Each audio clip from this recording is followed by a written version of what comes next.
우리 아이들이 살아갈 미래에 우리는 무엇을 준비해주면 좋을까? 우리가 지금 현재 함부로 판단하지 말자는 거예요. 아무짝에도 쓸모없어질 기술일 수 있다는 거예요. 아이들에게 죄책감을 갖고 사는 편이 차라리 낫습니다. 미안합니다. 고맙습니다. 유쾌한 밤!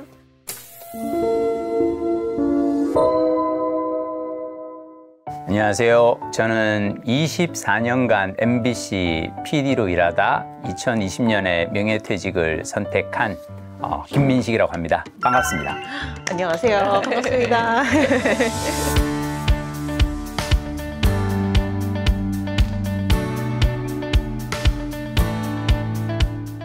저희 공식 질문이 있습니다. 네. 육아퇴직하셨나요?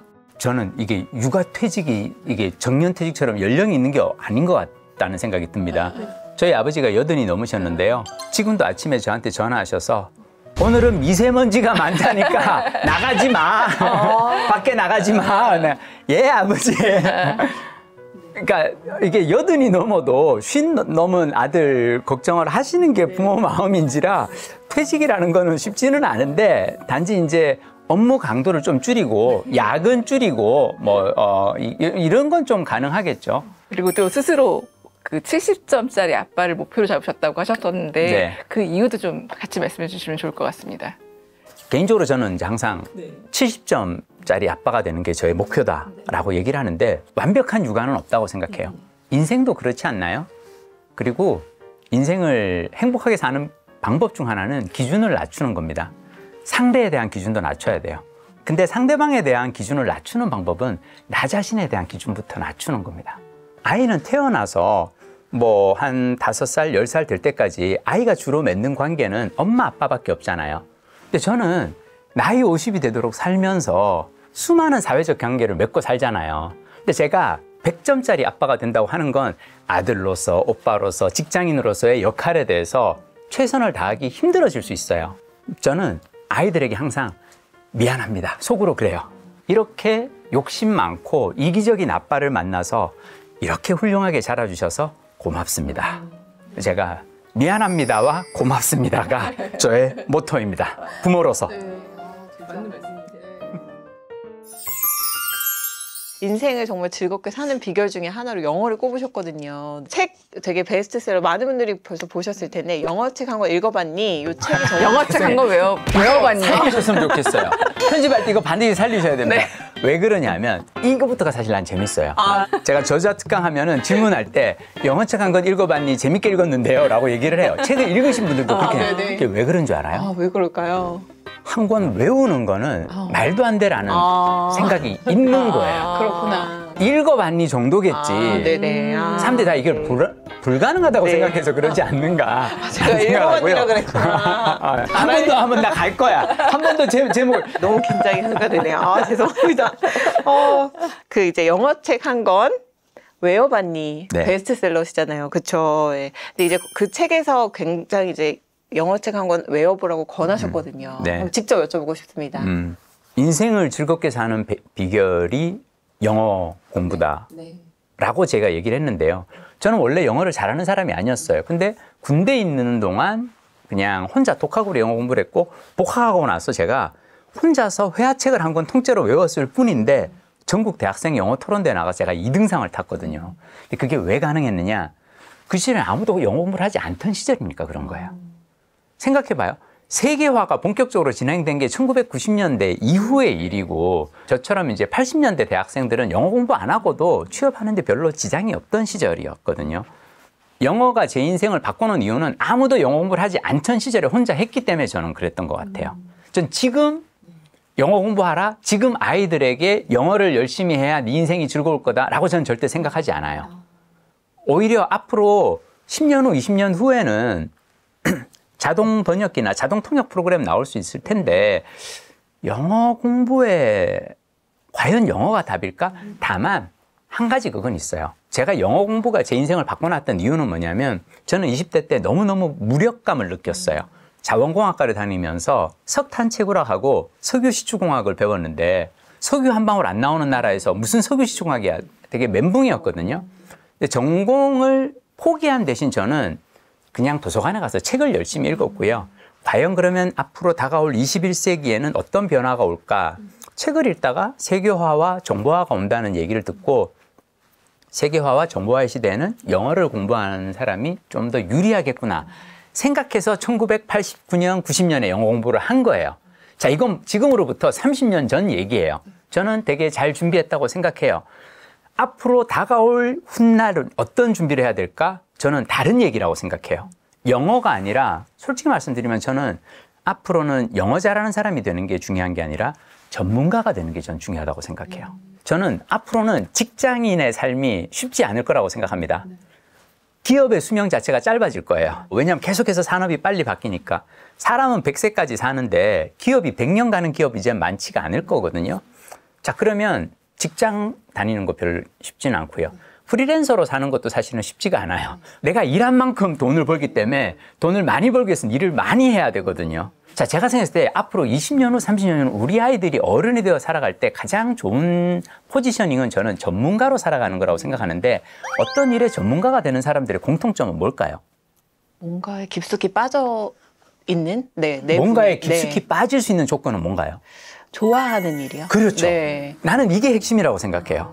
그러니까 아이들이 지금 잘하는 아이들이 해야 될 건 딱 하나예요. 나는 어떤 일을 할 때 즐거운가?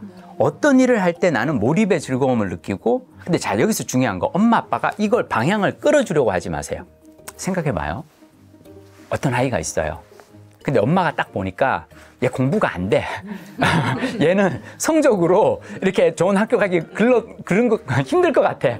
그래서 그림 그려보자 라고 해서 얘를 하기 싫은 그림 공부를 억지로 시키고 대학을 보냈는데 얘 일이 앞으로 인공지능에 의해서 프로그램에 의해서 대체된다고 하면 엄마에 대한 원망이 생길 것 같아요. 저는 지금 같은 시대에 부모님이 절대 하지 말아야 될 게 뭐냐면요. 어린 10대 자녀에게 함부로 진로를 틀어주는 거예요. 그 직업이 언제 사라질지 몰라요. 제가 95년도 외대 통역대학원 입학했거든요. 95년도 같이 통역대학원 입학한 그 동기들 중에는 통역대학원 교수가 있어요, 지금. 그 친구들 만나면 그래요. 어떡하니, 이제. 챗GPT 번역한 걸 보잖아요. 네. 기가 막혀요. 근데 더 문제는 뭔지 알아요? 챗GPT는 이제 막 시작했거든요. 그렇죠. 저는 우리가 아이들에게 가르쳐줘야 될 건 뭐냐면요. 네가 좋아하는 일을 하고 살아라 해요. 세상의 변화를 미리 예상을 하고 앞으로 10년 후, 20년 후에는 어떤 직업이 뜰 거고 어떤 기술이 필요할 거야. 그래서 별로 좋아하지도 않고 하고 싶지도 않은데 그걸 억지로 괴로워하면서 하지 말라는 거예요. 전 영어도 특히나 마찬가지라고 생각합니다. 20살에 영어를 전혀 못하던 사람이 회화책 한 권을 통째로 외웠더니 동시통역대학원에 갈 수 있는 정도의 기본 베이스가 깔려진다는 거예요. 영어는 어려서 하는 게 중요한 게 아니고요. 20살 이후에 스스로 마음을 내어서 자기가 동기부여를 해서 영어 공부가 효과가 있다. 저는 그 얘기를 하고 싶은 거예요. 근데 저도 그 책을 읽어봤지만 정말 숨 쉬듯 영어 공부하셨더라고요. 맞아요. 미친 듯이 했어요. 제가 그때 그렇게 치열하게 할 수 있던 이유는 딱 하나 같아요. 한가했거든요. 전공을 포기했어요. 저는 아이들에게 영어 너무 이렇게 스트레스 주지 마시라고 얘기하는 게 뭐냐면 아이들이 한가하면 할 게 아무것도 없으면 영어 뭐 해도 되겠죠. 근데 그렇지가 않잖아요. 기술하기 바쁘죠. 영어까지 너무 그렇게 스트레스를 안 주셨으면 좋겠어요. 아, 그렇구나. 사실 이제 이 질문을 여쭤본 거 이제 비결을 여쭤보려고 네. 사실 여쭤봤던 건데. 간절함. 아, 간절함. 저는 영어 공부를 잘할 수 있는 비결은 저는 간절함이라고 생각하고요. 내 인생을 바꿔야겠다라는 어떤 간절함인데 이게 어려운 게 엄마 아빠에겐 간절함이 있어요. 엄마 아빠는 당신의 인생을 통해서 깨달은 거예요. 아, 내가 그때 영어를 조금 더 잘했으면 교환학생 갈 수 있는 기회가 있을 텐데. 아, 우리 애기 아빠가 영어를 조금 더 잘했으면 그때 해외 주재원 파견 나갈 수 있었을 텐데. 우리는 영어를 공부를 하고 싶은 그 간절함이 있어요. 아이들은 그게 없어요. 아이들이 살면서 또 뭔가 간절함을 느끼면 그걸 하겠죠. 간절함이 없는 상태에서는 공부가 되지 않아요. 저는 방법이 중요하다고 생각하지 않아요. 동기가 중요해요. 내가 이걸 왜 해야 되는지 그 이유를 알아야 돼요. 간절함으로 달리더라도 하는 방법이라는 게 있잖아요. 그렇죠. 네, 혹시나 영어 공부의 비결은 암기가 아닐까라는 생각이 드는데요. 그렇게 여전히 생각하고 계실까요? 가장 쉬운 공부 방법이 저는 암기라고 생각해요. 왜 암기가 왜 가장 쉬우면서도 가장 효율적이거든요. 이게 우리가 공부를 할 때 인지보다 더 중요한 건 메타인지예요. 내가 아는 것을 진짜로 아는 건지. 회화책을 외울 때 어떤 문장을 외워야 될까? 쉽게 정하는 기준은 뭐냐면, 왜 영어 회화책을 보면 왼편에 영어 원문이 있고 오른편에 한글 번역 해설이 있잖아요. 근데 내가 영어 문장을 가렸는데 한글을 보고는 죽었다 깨나도 이게 안 떠올라. 그러면 이 문장은 외워야 되는 거예요. 중요한 건, 자, 영어 문장을 암기를 한다는 건 첫 번째는 내가 모르는 영역이 뭔지를 확인을 했어요. 자, 이 모르는 영역을 나의 알매 영역으로 끌어오는 과정은 암기죠. 문장을 암기를 해요. 저 같은 경우는 이제 일본어 공부하면 일본어 책을 이제 요인나이데 게타이 댕어 츠카와나이데 구다사이.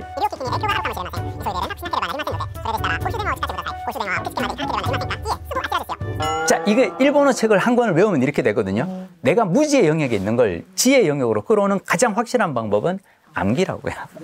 이제 영어 이야기를 하다 보니까 네네. 요즘에 자녀 교육에 다들 관심이 많으시고 그렇죠. 영어 공부법도 정말 막 엄마표, 아빠표 뭐 영어도 하고 이제 그런 영어 공부법들이 있거든요. 일단 이런 현상에 대해서 한번 여쭤보고 싶고, 피디님도 혹시 이렇게 아이랑 즐겁게 영어를 하기 위해서 좀 같이 뭔가 해보신 적이 있으실까요? 그러면 그런 경험들이 있으실지도 궁금해요. 제가 생각하는 엄마표 영어 공부의 훌륭한 버전은 엄마가 영어 공부를 혼자 하는 거예요. 그래서 엄마가 인생이 달라지는 걸 보여주는 거예요, 아이한테. 제가 몇 주 전에 전철에서 정말 친절한 어떤 분을 만났어요. 난 그분이 너무 지금도 그분의 그 환한 미소가 잊혀지지가 않는데, 어떤 60대 아주머니께서 전철에서 피디님이시죠? 내가 예, 안녕하세요. 그랬더니 갑자기 이렇게 손을 내밀더니 피디님 고맙습니다. 예, 그랬더니 2017년에 피디님이 쓰신 영어책 한 권 외워봤니를 우리 딸이 읽고는 엄마 이거 한번 봐봐 라고 해서 그거대로 해서 저 그 책 다 외웠고요. 지금은 친구들 사이에서 친구들이 넌 어쩜 그렇게 영어를 잘하니? 그래서 저 그리고 그 영어책 다 외우고 난 다음에 제 인생에 대한 어떤 60 이후의 삶에 대해서 새로운 활력을 얻었어요. 피디님이 제 인생의 은인이에요 하면서 이렇게 내리시는 거예요. 전 그거라고 생각해요. 엄마표 영어는 그냥 엄마가 영어 공부를 해서 매일 아침 엄마가 10분씩 혼자서 그냥 당신이 그걸 하면서 되게 즐겁게 이러면서 하는 모습을 아이들이 보고, 지금 당장 아니더라도 언젠가 필요할 때가 온다면, 내가 만약 아이돌이 되는 게 꿈이야. 그래서 나는 세계에 있는 나의 팬들과 무대 위에서 소통하는 사람이 되고 싶어. 그런 아이돌이 될 거야. 그때 가서 지가 공부하겠죠. 너무 강력한 동기부여가 그러니까요. 생기네요. 아이들 공부시키는 게 이제 결국엔 입시라고 생각들을 하셔서 입시를 잘 통과해야 그 다음에 이제 뭐가 있을 거라고들 생각하시니까 강연 많이 다니시니까요. 네. 입시 이제 관련돼서 공부, 영어 그쵸. 막 이런 질문 많이 예, 예, 받으실 것 같아요. 네. 공부 왜 해야 합니까? 뭐 이런 질문 많이 받을 텐데 그쵸. 어떻게 얘기해주고 계신가요? 진로 특강을 다니면은 아이들이, 그래서 PD가 되려면 뭘 해야 되나요? 라고 얘기하면 제가 되게 솔직하게 얘기를 해요. 이런 얘기하면 아마 고등학생 여러분들은 나를 미워하고 저 아저씨도 결국 꼰대구나라고 할 텐데, 여러분이 PD가 되려면 가장 먼저 해야 될 건 지금 공부를 열심히 해서 명문대 신문방송학과나 언론홍보학과를 가는 겁니다. 왜 명문대를 가야 되느냐? PD는 결국은 밤새서 촬영하고 밤새서 편집하는 사람인데, 이렇게 밤을 새워서 일을 하는 사람들은 봤더니 중고등학교 때 밤새워서 공부한 친구들이더라고요. 그러니까 중고등학교 때 내 놀기만 하고 내 하던 사람이 갑자기 나이 30살에 밤새는 거는 쉽지 않아요. 아이들한테 얘기를 합니다. 여러분들이 취업을 잘하려면 결국은 당신이 성실한 사람이라는 걸 증명해야 되는데, 그 입증하기 가장 쉬운 방법이 명문대에 가는 겁니다. 라고 얘기하면 이제 애들이 내 인생은 망했구나. 이미 나는 아마 이제 망한 것 같아 라고 생각을 해요. 그럼 제가 다시 이제 얘기를 하죠. 근데 여러분, 수능이라는 게 우리나라 대학 입시가 되게 비정한 게임인 게, 수능은 다 잘해야 돼요. 내신도 마찬가지요. 모든 과목을 다 잘해야 돼요. 자, 이거 10대 다 잘하기 쉽지 않거든요. 여러분에게는 두 번째 기회가 옵니다. 20살 이후에 내가 좋아하는 거 딱 하나만 찾으세요. 그걸 미친 듯이 열심히 해서 그걸로 나의 성실함을 증명하는 거예요. 저는 20살에 뭘 했냐면, 울산 시립 남부도서관에서 받은 다독상 상장이 있어요. 한 해에 200권의 책을 읽었어요. 저는 책 읽는 게 좋아서 미친 듯이 독서를 했거든요. 그걸로 저는 저의 성실함을 증명했다고 생각해요.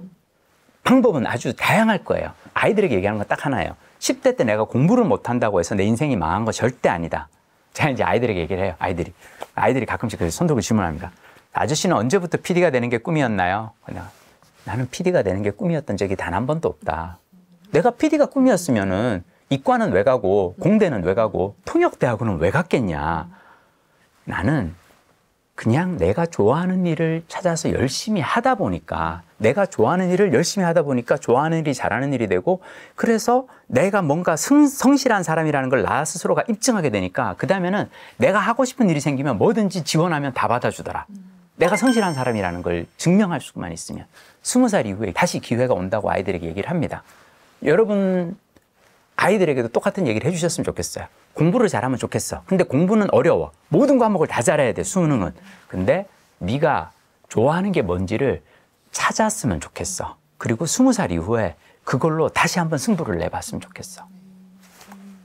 공부하라는 얘기를 안 했다라고 하셨어요. 이게 실천이 쉽지 않거든요. 그쵸. 근데 공부하라는 말을 굳이 하지 않으신 이유 궁금합니다. 그냥 솔직히 말씀드릴게요. 남이 하라고 해서 그 일을 잘할 수 있다면 세상에 못할 일이 뭐가 있겠어요. 걱정을 해서 걱정이 없어지면 걱정할 일이 없겠네. 마찬가지예요. 엄마가 공부하라고 해서 애가 공부를 잘하게 된다면 세상에 공부 못하는 사람은 하나도 없어야 될 텐데 공부를 하지 말라고 하는 부모는 없을 거 아니에요. 근데 왜 아이들은 이렇게 힘들어할까요? 저는 우리나라가 우리 부모들이 정말 생각해 봤으면 좋겠다 싶은 그 통계가 뭐냐면 한국의 아이들은 이 세계 국가들 가운데서 학업 경쟁력은 가장 높은 하지만 가장 불행한 그리고 학업에 쓰는 시간은 가장 많은 그리고 심리적으로는 엄청나게 피폐돼 있는 자 그러면 이 아이들은 어떤 아이들이냐면 하기 싫은 일을 가장 많이 하는 게 우리의 아이들이란 말이에요. 근데 아이들이 왜 이렇게 사는 줄 알아요? 부모님들이 강요해서. 아니에요. 부모님들이 똑같이 살기 때문인 거예요. 한국은 노동시간이 OECD 국가 중에서 멕시코 다음으로 가장 긴 나라고 그러면서 직장인들의 그 행복도라든지 만족도는 가장 낮은 그러니까 즉 우리 어른들의 삶이 하기 싫은 일을 가장 오랜 시간 하면서 사는 거다 보니까 아이들에게도 똑같은 삶을 강요하고 있는 거예요. 자, 난 여기서 중요한 건 뭐냐면 일단 우리 삶을 바꿔야 돼요. 노동시간을 늘리는 게 중요한 게 아니라 맞아요. 아이들도 마찬가지예요. 학업 시간을 늘릴 게 아니라 줄이고 내가 좋아하는 일은 뭔지 제가 이제 엄마 아빠들한테 만나서 이제 하는 얘기가 그거예요. 여러분들이 해주셔야 될 건 뭐냐면 아이들에게 한가한 시간을 만들어주는 겁니다. 사람은 한가할 때 그래서 나 뭐 좋아하지? 나 뭐 할 때 신나는 걸까?를 찾아볼 수 있어요. 네, 이렇게 얘기하면 근데 엄마 아빠 뭐라는 줄 알아요? 우리 애는요 한가한 시간 주면 그냥 내 그 스마트폰 보면서 유튜브 보거나 무슨 저기 게임만 해요. 그래. 아이가 얼마나 바쁘면 학교 갔다가 학원 갔다가 과제하고 너무너무 일이 많은데 딱 10분 시간이 났어요. 어른들도 마찬가지예요. 막 일하고 야근하고 딱 10분 시간 났을 때 그래서 나는 이 10분 동안 명상을 할까? 요가를 할까? 아니야 운동을 할까? 책을 좀 읽어볼까? 누가 그러냐? 그냥 누워서 아이고 이제 방전 모드니까 뭐라도 다 지친 상태에서는 가장 쉽게 그러니까 나는 스마트폰이 너무 무서운 건요. 가장 짧은 시간에 가장 자극적인 어떤 보상이 주어져요.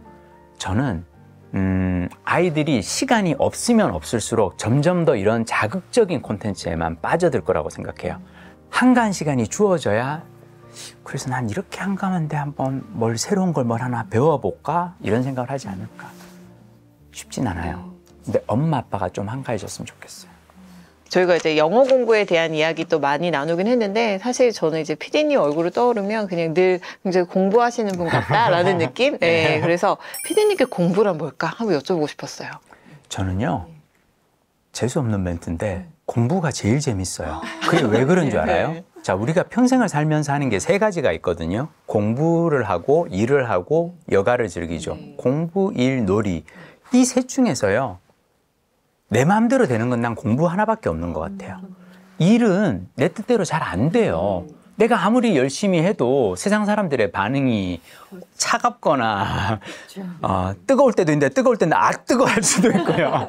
자, 그러니까 일은 내 뜻대로 잘 안 될 수 있고요. 노는 것도 마찬가지예요. 나는 누구랑 놀고 싶은데 그 사람은 나랑 안 놀아줄 수 있고요. 자, 근데 공부는요, 하면 할수록 내가 더 좋아지거든요. 내가 성장하거든요. 우리가 공부가 괴로운 이유는 뭐냐면 어렸을 때 하기 싫은 공부를 억지로 하니까 괴로운 거고요. 이제 나이 40, 50 넘어서 공부하잖아요. 너무 좋아요. 전 제가 하는 공부는 되게 심플해요. 내가 읽고 싶은 책을 읽어요. 책을 읽고 그 책 내용이 좋잖아요. 그러면 저자가 하는 북토크를 찾아가요. 그 책에서 못다한 이야기를 들려주시기도 하고, 이게 저한테는 공부거든요. 우리가 이 공부를 저는 앞으로 계속 해야 된다고 생각해요. 유튜브 보면 또 좋은 강연들 얼마나 많아요. 이렇게 자기주도적으로 할 수 있는 학습을, 평생 학습을 우리는 계속 이어가야 한다고 생각합니다.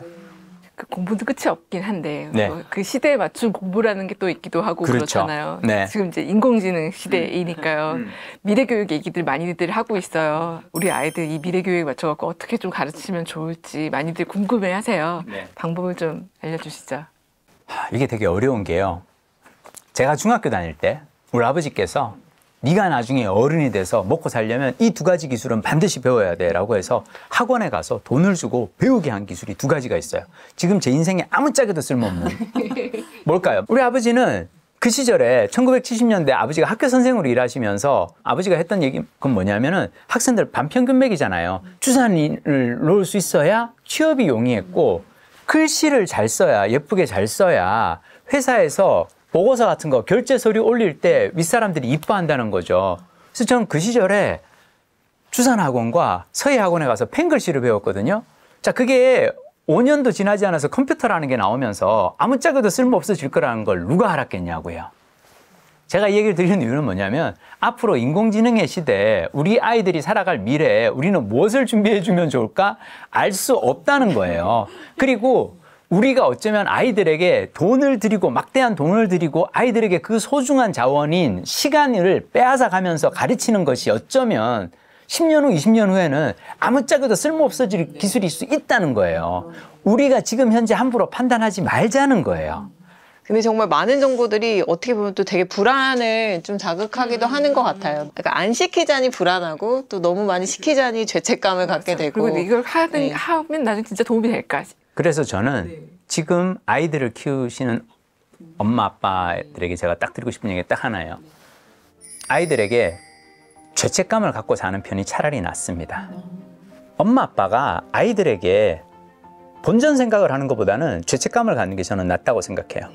내가 너를 위해서 조기 유학, 영어 연수, 캠프, 영어 캠프 다 보내줬고 코딩 교육 시켜주고 별의별 거를 다 해줬는데 겨우 네가 내놓는 결과는 이거야? 사교육을 그렇게 시키고 과외쌤을 그렇게 붙였는데 겨우 네가 하는 건 이거야?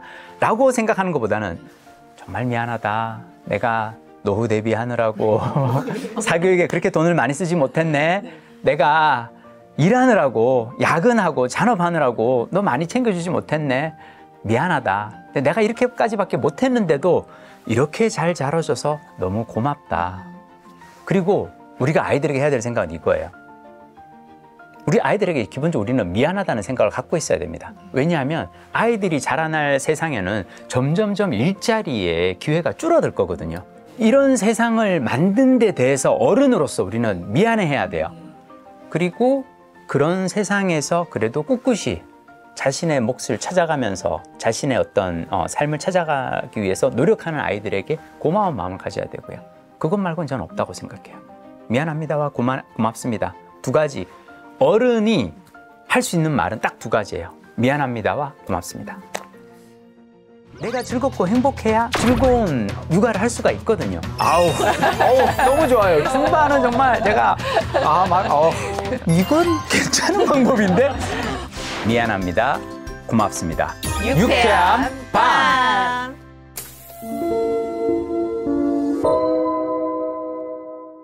안녕하세요. 저는 24년간 MBC PD로 일하다 2020년에 명예퇴직을 선택한 김민식이라고 합니다. 반갑습니다.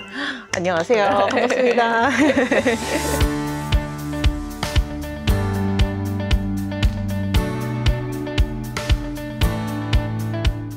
내가 오늘 행복한 이유 이렇게 네. 막 태그 네. 해시태그에서 걸어주시잖아요.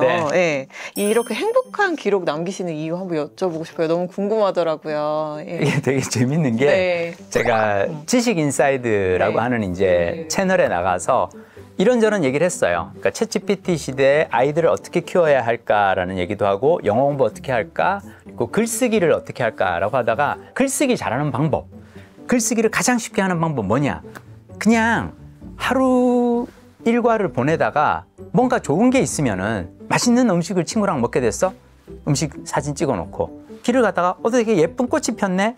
찍어놓고 내가 어떤 책을 읽었는데 이 구절 너무 좋은데? 그러면 찍어놓고 가장 좋았던 순간을 한 장을 고르고 그 사진에 그냥 설명만 한 줄 간단하게 다는 거다. 내가 오늘 행복한 이유. 그럼 이게 사실은 감사일기거든요. 저는 인생을 우리가 즐겁게 사는 엄마 아빠로서 우리가 항상 가져야 할 정서는 뭐냐면요. 감사한 마음이에요. 아이를 볼 때만 감사하는 게 아니에요. 나의 하루하루의 일과 매 순간, 일하는 순간, 친구를 만나는 순간, 노는 순간 즐거워야 돼요. 내가 즐겁고 행복해야 아이에게 행복한 엄마로서 즐거운 육아를 할 수가 있거든요. 이걸 감사일기를 쓰는 그 방법이고 너무 재밌는 건 뭐냐면 그 영상을 찍고 난 다음에 이걸 이렇게 보다가 내가 설득이 돼버린 거예요. 지식인사이드 PD님이 저한테 물은 거예요. 글을 제일 쉽게 쓰는 방법이 뭐예요? 그러길래 그냥 사진 한 장 고르고요. 사진 설명을 한 줄로 그냥 달아보세요. 그걸 보다가 이건 괜찮은 방법인데? 그러고 나서 그 영상 올린 다음부터 제가 매일 그걸 하고 있어요. 보니까 너무 즐거워요. 네. 너무 즐겁게 살고 있다는 생각이 예. 막 드니까 뭔가 같이 본 사람도 되게 행복해지는 느낌을 예, 받게 아닙니다. 되더라고요. 근데 되게 조심하는 건 있어요. 뭐냐면 우리가 SNS 시대에 조심해야 되는 게 두 가지가 있어요. 은근 과잉과 은근 과민. 행복의 기준이 아주 커서 나 오늘 이렇게 핫한 가게에 와서 이렇게 비싼 오마카세를 먹으면서 이러면서 사진을 찍어서 그러니까 평소에는 그냥 집에서 햇반에다가 대충 이렇게 해가지고 카레 3분 카레해서 먹으면서 SNS에 올리기 위해서 은근 과잉 소비를 하고 그걸 찍어서 올리면은 일단 내가 너무 과대히 비춰지는 어떤 대표되는 어떤 그런 게 있고 문제는 또 그걸 보는 사람들이 다른 사람들은 다 요즘 이렇게 비싼 거 먹고 비싼 옷 입고 좋은 데 다니는데 나만 이렇게 초라하게 사는구나.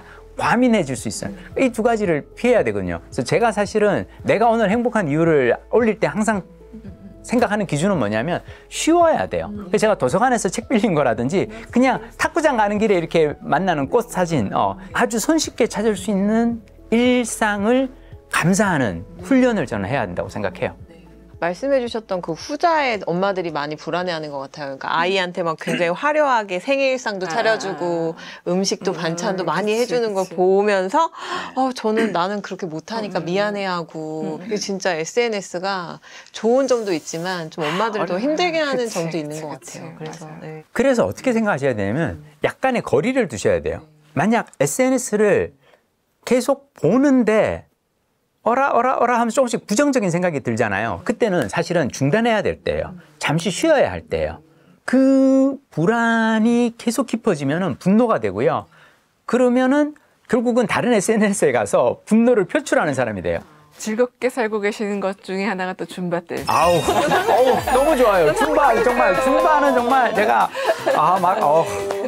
줌바 댄스가 이렇게 남자들이 쉽게 접근할 수 있는 그게 아니거든요. 그렇죠. 굉장히 이제 용기를 내야지 갈 수 있는 건데 줌바 댄스 하는 용감한 남자가 계신 이유가 이게 저는 잘 이해가 안 가는 게 그게 왜 용기가 필요한지 모르겠어요. 그냥 하고 싶으면 하는 거 아닌가요? 그러니까 남자들이 네. 그냥 여자들이 많은 데서 혼자 있는 걸 되게 불안해하고 불안해하는 게 두려워하고 있는 것 같아요. 그러더라고요. 제가 2006년, 2007년 그 아파트 안에 그 주민 체육 시설이 있었는데 이제 이 헬스 하러 갔다가 거기에서 에어로빅 하는 걸 봤었어요.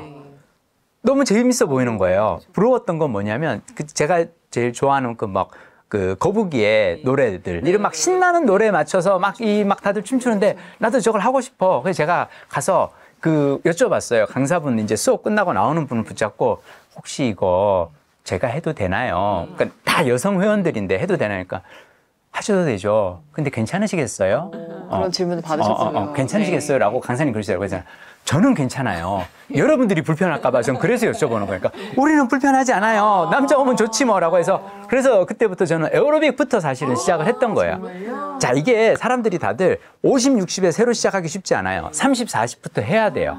50, 60이 되면은 뭐랄까 이 체면이라든지 기준이 점점 더 이렇게 쪼그라들어요. 30, 40에 되게 해봐야 되고 저는 이미 30대 때 에어로빅을 해봤기 때문에 50에 줌바 댄스는 왜냐하면 요즘은 에어로빅이 아니라 줌바의 시절이거든. 지금은 완전히 줌바로 다 넘어갔거든요. 그래서 줌바를 하는 거고 지금 되게 재밌는 거는 춤추는 회원들이 한 25명 정도 되는데 저 혼자 남자예요. 막 시내 가면은 그 바깥에 이렇게 유리문 밖에서 남자 회원들이 이렇게 수건 닦고 이렇게 지나가다가 이렇게 봐요. 그리고 나중에 제가 운동 끝나고 탈의실에 가면은 꼭 쫓아와서 묻는 분들이 있어요. 어때요? 할만해요? 해도 괜찮은가? 궁금하시구나. 사실은 궁금하고 하고 싶은데 다들 민망해서 안 하는 거야. 제가 줌바 한다고 막 얘기를 하는 이유가 뭐냐면 남자분들도 이걸 했으면 좋겠어요. 그리고 앞으로 우리 고령화 시대에 가장 우리가 조심해야 되는 거는 저는 치매라고 생각하거든요. 근데 치매를 예방하는데 진짜 좋은 게 줌바예요. 줌바는 유산소 더하기 근력이에요. 그러니까 보통은 춤 동작이 이렇게 가는데 줌바는 기본적으로 이 몸의 근육 운동을 같이 하거든요. 그리고 또 치매 예방에 좋은 이유 중 하나 뭐냐면 곡마다 안무가 다르잖아요. 동작을 기억하시죠. 동작을 기억을 해야 되고 네네. 또 하나 중요한 거 다른 사람이랑 맞춰야 돼요. 혼자 할 때는 막 틀려도 이게 만약 근데 다른 사람들이랑 맞춰야 되잖아요. 이게 엄청나게 인지적 어떤 그 스트레스거든요. 사실은 인지적 부담이 치매를 막는 아주 중요한 거거든요. 지금의 40, 50대들은 우리가 얼마나 오래 살지를 예상 가능한 세대라고 생각하고요. 그럼 우리가 해야 될 일은 뭐냐면 치매를 막기 위해서 난 지금 뭘 해야 될까? 엄마 아빠들이 저는 줌바를 하셨으면 좋겠어요. 뭐 이렇게 힘들게 수도크를 하고 막 수학 문제 풀고 막 그러라는 게 아니에요. 신나게 사람들이랑 같이 춤추고 그랬으면 좋겠어요. 그 춤출 때 무아지경에 정말 완전 무아지경. 너무 즐거우실 네. 것 같아요. 네. 네. 참고로 저와 함께 늘 즐겁게 춤을 춰주시는 동료 여러분 정말 감사드려요. 특히 남자 여러분 회원님들이 회치지 않아요. 그리고 남자 회원이 가면 되게 좋아해 주신다니까 반가워해 주시고 한 살이라도 어릴 때 가세요. 사실 요새요 월급 빼고 진짜 다 올랐더라고요. 제 정말 와 진짜 저희 너무 실감합니다. 예, 진짜 사교육비도 만만치 않고요. 정말 집집마다 경제적인 여유가 없습니다. 그 퇴직하실 때 실은 이 경제적인 부분도 고민을 그쵸. 안 하지 않으셨을 것 같다는 생각이 들어요. 네. 예, 퇴직해도 쉴 수 없는 나라 1위가 한국이라고 이제 얼마 전에 그런 통계도 나왔는데요. PD님도 굉장히 고민을 많이 하시고 이제 그 명예퇴직 하셨을 것 같은데 어떤 준비를 좀 하셔야 될 거란 생각이 드시는지 한번 여쭤보겠습니다. 네. 제가 52이라고 하는 조금 이른 나이에 구조조정을 당한 거죠. 사실은 회사에서 드라마 PD들의 이걸 이제 드라마 제작 편수를 줄이면서 어쩔 수 없이 구조조정을 당하고 명예퇴직을 선택하고 나왔는데요. 그때 제가 그래도 사표를 쓰면서 마음이 편했던 이유는 저는 3가지를 미리 준비해 두었기 때문이에요. 자, 3가지. 첫 번째, 돈 안 드는 취미. 2번째, 돈 적게 드는 운동. 3번째, 큰 돈 들이지 않는 만남. 자, 이 3가지가요. 저 같은 경우 도서관 가서 책 빌려 읽고 그리고 동네 공원 산책하는 거 엄청 좋아하거든요. 돈 한 푼 안 들고 하루를 보낼 수 있는 어떤 취미가 있는 게 첫 번째고요. 2번째, 큰 돈 안 들이고 하는 운동. 제가 하는 그 운동은 저는 헬스클럽 월 3만 원이에요. 주민센터에서 탁구 배우잖아요. 한 달 회비가 3만 5천 원이에요. 이것도 65세 이상은 50% 할인 들어가서 17,500원이거든요. 이걸 저는 40대 때 이미 알았어요. 나는 나이 들어서 운동을 해도 큰 돈 안 들겠구나. 저 줌바 댄스 무료 강습이에요. 그 3만 원짜리 헬스클럽에서 하는 그 GX 무료 프로그램이고요. 자, 그리고 3번째가 돈이 그나마 좀 들어요. 근데 큰 돈 안 드는 친구. 어떤 친구 만날 때는 돈 많이 쓰는 친구 있어요. 그런 애들은 좀 노후에 같이 가기에는 좀 힘들어요. 전 지금 제가 만나는 친구들은 만나서 같이 만 원짜리 뭐 비빔국수 먹으러 간다든지 맛있는 어떤 맛집 찾아다니는 소소하게 돈을 쓰면서 즐겁게 하루를 보낼 수 있는 그런 친구들을 만들어 주시는 게 되게 중요한 것 같아요. 이 3가지를 준비를 해 두시잖아요. 그러면 퇴직 후 그렇게 두렵지 않아요. 사실 사교육으로 좀 많이 나가는데요. 아이들 사교육도 좀 어떻게 줄일까요? 피디님 어떻게 할까요? 최고의 노후 대비는 뭔지 아세요? 자녀의 경제적 자립이에요. 네, 네네. 근데 부모가 자녀에게 줄 수 있는 최고의 선물은 뭔지 알아요? 부모의 경제적 독립이에요. 근데 그냥 경제적 독립이 아니라 부모의 자립이에요. 그러니까 부모가 경제적으로나 육체적으로나 정신적으로나 아이에게 의존하지 않는 거예요. 근데 물론 뭐 지금은 여러분들이 의존할 생각 없다고 생각하시겠죠. 근데 제가 이제 50 넘어가잖아요. 제 주위에 어쩔 수 없이 자녀에게 의존할 수밖에 없는 부모님들이 생겨요. 언젠가 우리는 잔병치레 하겠죠. 조금씩 총기를 잃어갈 거예요. 그걸 최대한 늦췄으면 좋겠어요. 부모가 할 수 있는 최고의 노력은요. 내가 몸과 마음이 건강한 노후를 사는 게 아이들에게 줄 수 있는 최고의 선물이고요. 우리가 할 수 있는 최고의 노후 대비는 아이의 독립이에요. 자, 그래서 저는 아이들이 경제적 자립을 빨리 하게 할 수 있는 방법이 뭔지 아세요? 뭘까요? 여러분들이 사교육에 너무 거하게 투자를 하지 않는 거예요. 생각해봐요. 내가 아이에게 사교육에 과한 투자를 했어. 이를테면 그림이라고 칩시다. 미술학원 보내고 미대 보내기 위해 가지고 막 온갖 투자를 다 해가지고 딱을 했는데 엄마 나 근데 그림 해보니까 나 안 맞는 것 같아. 그동안 들인 돈이 얼만데 해가지고 억지로 시켰어요. 근데 얘가 미대를 졸업할 때쯤 보니까 무슨 갑자기 그림을 대신 그려주는 인공지능 프로그램이 나와서 얘가 먹고 살기가 힘들어졌어. 컴퓨터가 전부 다 이제는 포스터 디자인 같은 거 다 해줘. 엄마 때문에 내 인생 망했어. 그럼 얘가 뭐라 그러겠어요?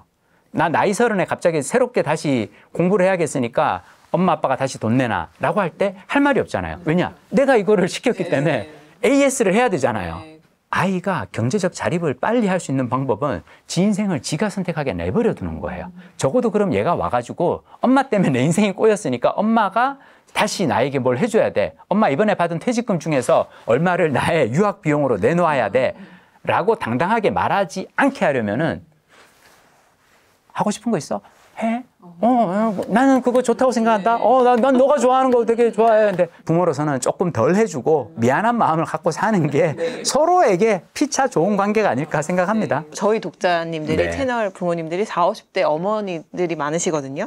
근데 이제 요즘에 좀 어떤 고민이 있으세요? 라고 한번 여쭤보니까 체력도 옛날 같지 않고 그리고 막 몸도 아프고 그다음에 집안일하고 막 아이 케어하느라고 사실 거의 동동동동동 이제 하루 정말 그렇게 살아가다 보니까 내가 무엇을 위해서 정말 사는 걸까? 굉장히 좀 공허해지고 허무해지는 순간들 그런 순간들이 있더라고요. 네, 그래서 이 외로운 수업을 읽고 저도 좀 도움을 많이 받았지만 또 오늘 직접 오셨으니까요. 이렇게 좀 외롭고 공허한 마음에 좀 그럼에도 좀 성장하고 싶은 어머니들께 좀 피디님께서 어떤 이야기 좀 해주고 싶으신지 여쭤보고 싶습니다. 개인적으로 저는 미래의 행복을 위해서 오늘의 불행을 감내하지는 마라고 저는 항상 얘기 드리거든요. 내가 행복해야 돼요. 내가 행복해야 아이에게 여유가 생겨요. 제가 이제 술, 담배, 커피 안 하고 예전에 이제 술자리 이런 데 안 갔던 이유가 있어요. 저의 컨디션을 항상 좋은 상태로, 체력적인 컨디션을 좋은 상태로 유지를 해야 돼요. 드라마 PD가요, 체력이 피곤하잖아요. 그래서 내가 이렇게 컨디션이 안 좋잖아요. NG를 외치는 횟수가 늘어나요. 내가 이렇게 체력이 안 좋으면 이렇게 보다가 뭐 연기를 이딴 식으로 해. NG 다시 해. 이렇게 돼요. 내가 기분이 좋잖아요. 좋은데요? 오케이, 다음. 근데 사람이 피곤하고 마음에 여유가 없잖아요. 야, 이거 아니야. 다시. 이렇게 돼요.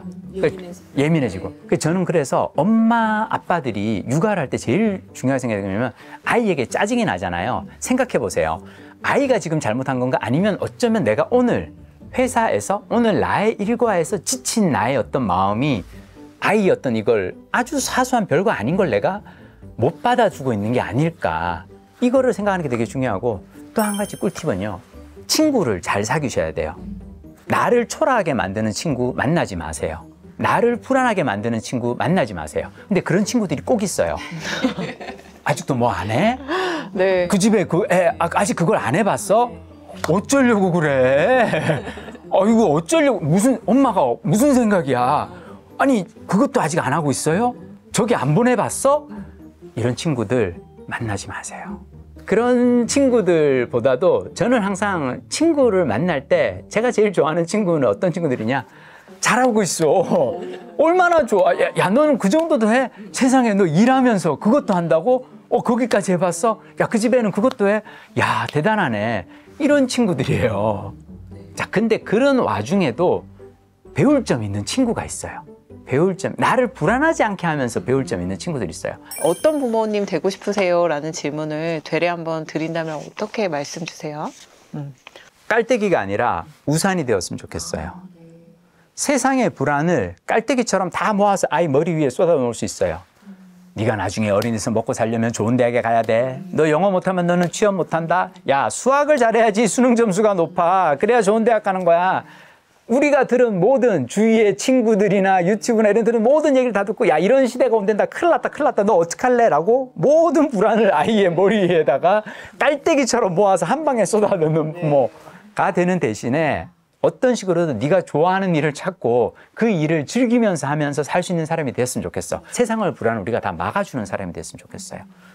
아이는 즐거운 삶을 찾아갈 수 있도록 우리가 도와주는 사람이 든든한 방패막이가 됐으면 좋겠어요.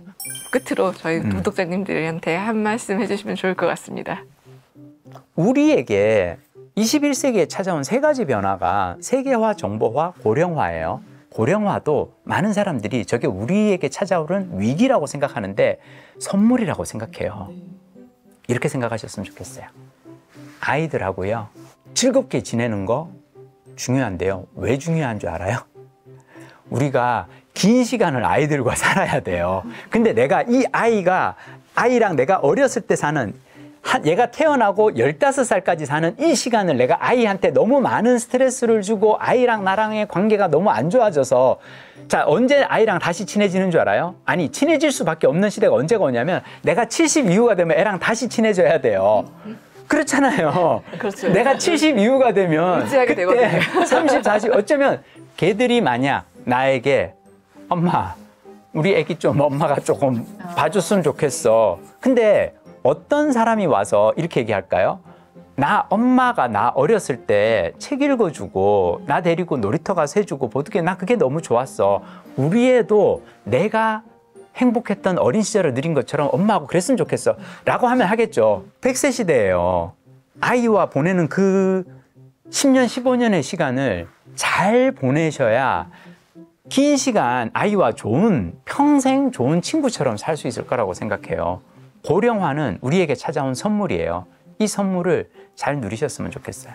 저희가 유쾌한 밤에 김민식 PD님을 저희 독자님하고 연결해 드릴 수 있어서 저희가 오늘 행복한 이유? 오늘 올려야겠다, 그렇죠?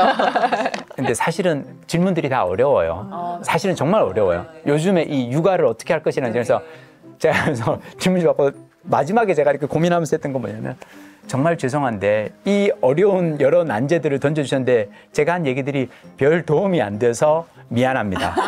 그럼에도 불구하고 끝까지 경청해 주셔서 고맙습니다. 감사합니다. 고맙습니다.